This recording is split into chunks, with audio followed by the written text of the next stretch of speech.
The forest stood still, as if every branch held its breath. Cold air drifted between the trees, carrying the scent of damp soil and fading leaves. The moonlight slipped through the canopy, drawing silver lines across the ground. Ethan moved carefully, each step pressing into the wet earth with a muffled sound. His chest tightened, though he could not explain why. There was no wind, no rustling of animals, no distant call of night birds. It was silence, too heavy, too deliberate, like something unseen was listening. He reached for the old compass his grandfather had given him. The needle trembled, spinning as if pulled in every direction at once. A shiver crawled down his spine.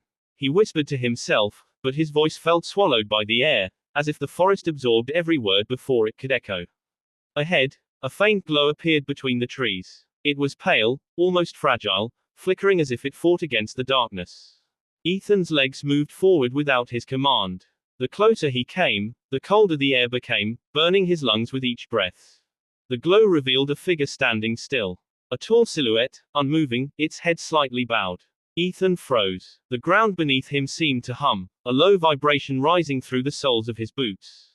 The figure lifted its head slowly. Two hollow eyes gleamed faintly in the moonlight. Ethan felt his heartbeat pounding against his ribs, each thud echoing in his ears. The air smelled of iron, sharp and unsettling, as if the night itself had begun to bleed. A whisper passed through the trees, not carried by wind, but by something deeper, something ancient.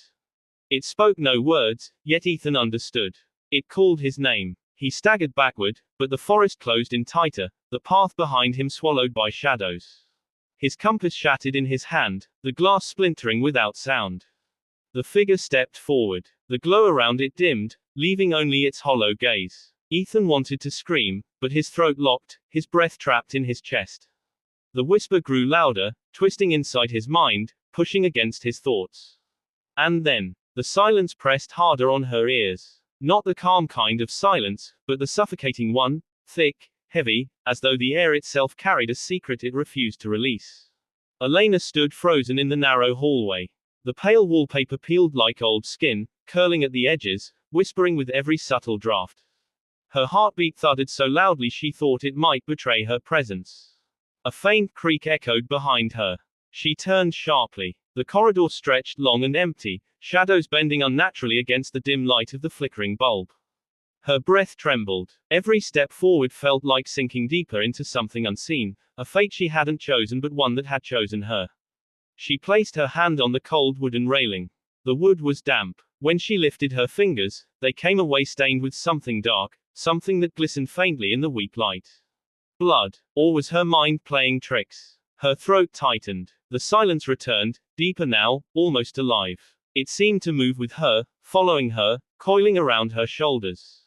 From a distance, she thought she heard a whisper. Not words, just a low vibration, like breath through broken glass. Her body stiffened. She leaned closer, straining to listen. The whisper stopped. And then, footsteps. Soft. Measured. Not hers. The corridor stretched longer than it should have, each step echoing in a space that felt endless. Her pulse hammered in her temples as she turned the corner, expecting nothing, yet fearing everything. A door stood at the end. Slightly ajar. Darkness seeped out from the crack, thicker than the night itself. Her hand shook. As she reached out, the air grew colder. Her breath fogged before her face, each exhale a fragile cloud that lingered too long. The door groaned as she pushed. It swung open with the weight of centuries, as though resisting her intrusion.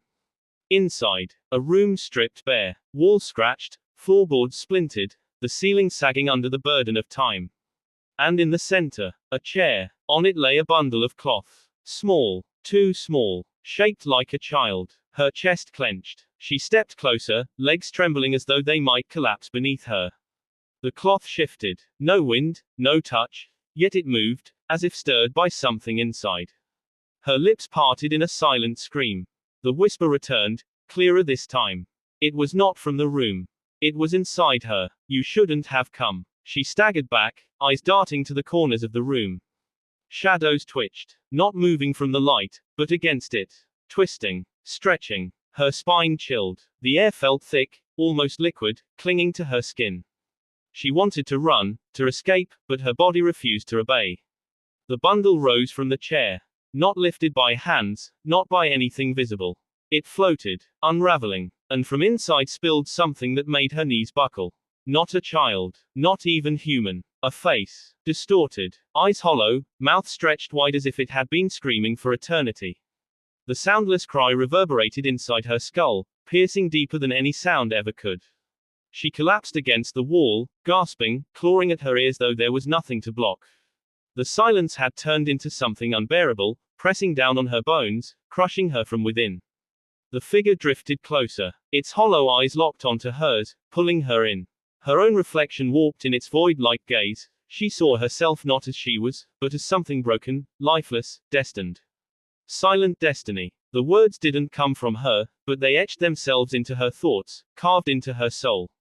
She understood now. The silence wasn't empty. It was full of every scream never spoken, every fate never escaped. It was alive, and it wanted her. The walls pulsed. The floor beneath her feet cracked. Her body felt weightless, as though she were being lifted into the void itself. The whisper turned into a chorus. Hundreds of voices layered, crying, pleading, warning, condemning. The sound was inside her chest, vibrating her ribs, tearing through her breath. She tried to scream. No sound escaped. The silence swallowed her whole. The figure reached out, its elongated hand brushing against her cheek. Her skin froze instantly, veins stiffening like brittle glass. Her vision blurred, darkness crawling in from the edges. One last thought crossed her mind. This place wasn't abandoned. It was waiting. And she had answered the call. The last flicker of the light bulb above extinguished. The silence deepened, final, eternal. And then, nothing. Darkness pressed around Elena, swallowing her whole. Her breath had vanished, her voice stolen. The silence was complete. And yet, she still existed. Not in her body, but in a space between. A limbo of whispers, memories, and shadows. She drifted, weightless, until a faint glow pierced the void. It was small, fragile, like the flicker of a dying candle. But it called to her. It was hope, or at least the echo of it. Elena reached toward the light. Her fingers trembled, not of flesh but of spirit. The closer she drew, the clearer the voices became. Not screams, not curses, but prayers. The silence wasn't only horror, it was also the vessel of forgotten souls. Each whisper carried a story. Each echo a life unfinished. And now she understood. The house wasn't cursed. It was a keeper. A place that gathered the voices of those who had been silenced. Protecting their stories from fading into nothingness. Her fear began to soften. Her heartbeat, though faint, steadied. The hollow-eyed figure stood before her again, no longer monstrous. Its face was shifting, broken fragments of many lives woven together, watching her with a strange sorrow. You heard us, the chorus whispered. And because you listened, you may leave. A warmth spread through her, gentle yet powerful. The silence lifted. Her lungs filled. Her eyes snapped open. She was back in the room. The bundle of cloth lay still on the chair, nothing more than dust and fabric now.